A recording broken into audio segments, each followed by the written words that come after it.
Today we are exploring Dezerland Park, Orlando, located at 5250 International Drive, Orlando, Florida.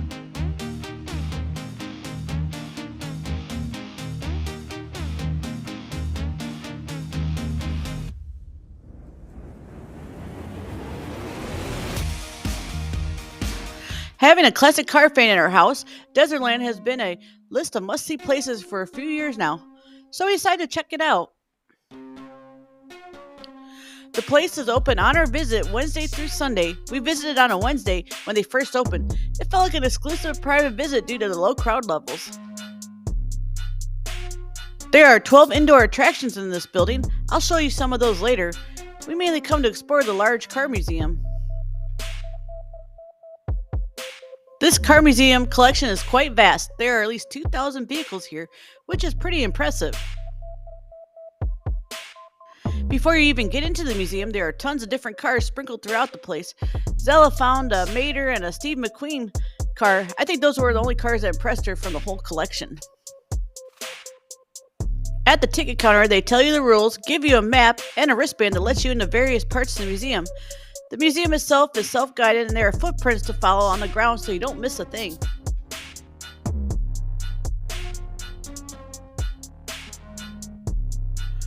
There were at least 20 different rooms to explore, so let's check them out.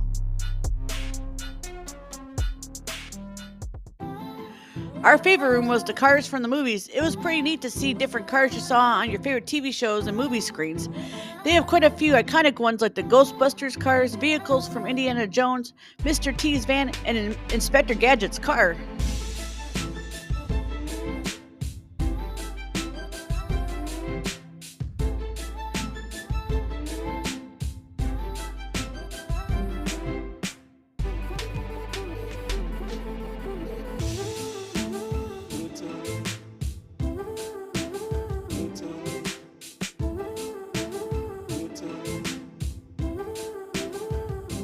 Not only did they have these iconic movie cars, there were even cars from Arnold Schwarzenegger movies. There was even a car from Back to the Future. The only thing missing was a van from the Ninja Turtles. Maybe Mr. Deezer might get one.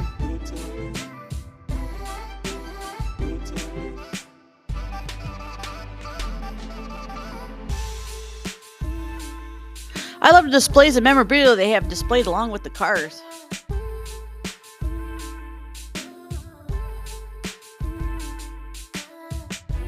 I'm sure we missed something in this room. There were all kinds of vehicles in here.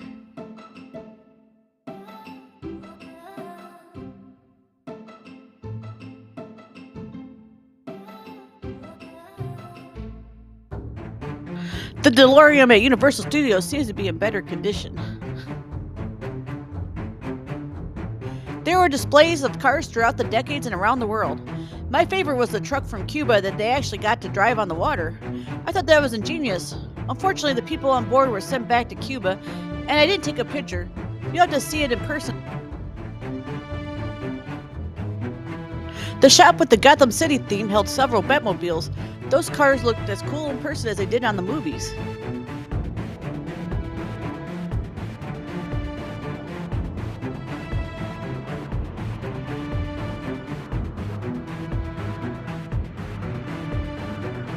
If you can't find a car that's your favorite here, I don't know what to say.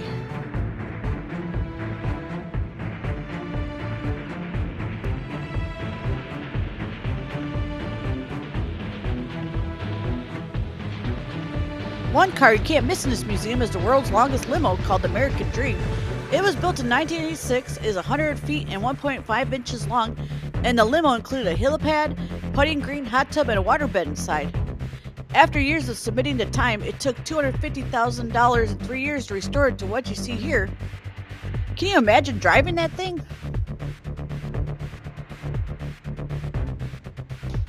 It took us about 2 hours to explore the museum, and according to Zella, we walked about 2 miles. We followed all the footprints and saw every location.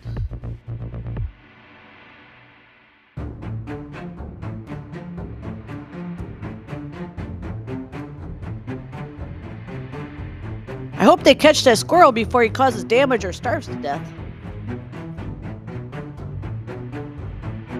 This place is definitely a large collection of collections nestled into an old mall. Before this place opened in 2020 as Dezerland Park, Orlando, this 850,000 square foot place used to be a mall called Festival Bay Mall. You can definitely see the remnants of being an old mall.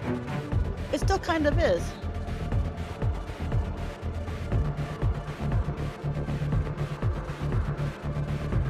There are some neat muscle cars and cars found from all around the world. It feels like we took a world tour through different cars.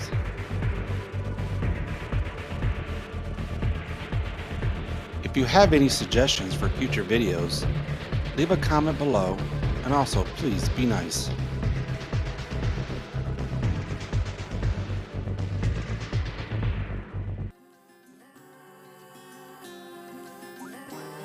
This one room has some really iconic cars from different movies, like from the horror movie Christine. There's even a Tucker from Ypsilanti, Michigan next to a car from the Grinch movie. This is a neat little collection. You never know what you'll find from room to room.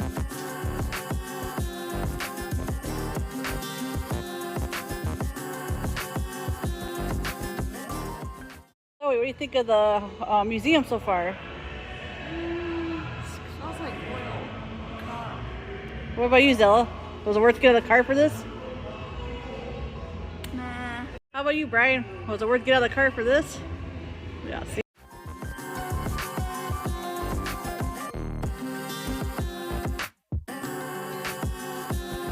There used to be an exterminator business day at cars like this when I was growing up. I wonder if they're still in business.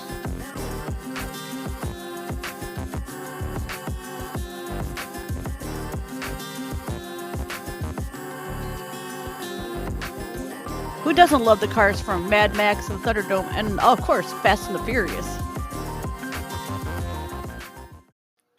After exploring the main car museum, you can look at more cars and vehicles in the 007 museum included with the admission. It's located behind the 007 bar. There are tons of James Bond memorabilia, and it's definitely its own museum.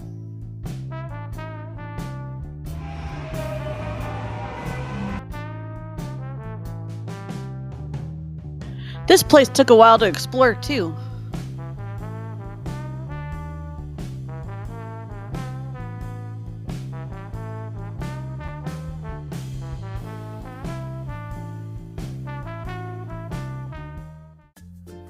Besides the car museum, this place has tons of other activities to do here, like restaurants and shops.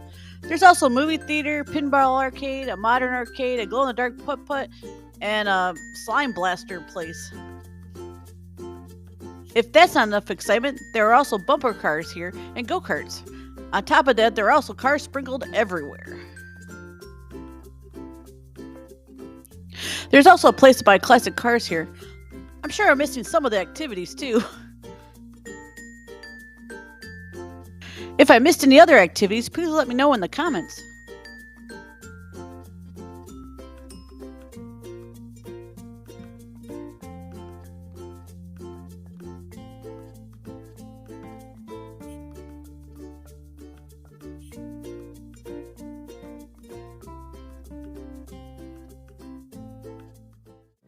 Like all rides and attractions, they must end at the gift shop. This gift shop was huge. There was a small selection of stuff from Dezerland. The majority of the gifts were from Florida. Since already living here, they weren't too exciting for us. But if you're from out of state visiting, this place has vintage gifts of t-shirts from Florida to ashtrays to all kinds of stuff. If you're looking for an indoor amusement park that's fun, or just looking for something to do on a hot summer day, this place has plenty to keep you occupied.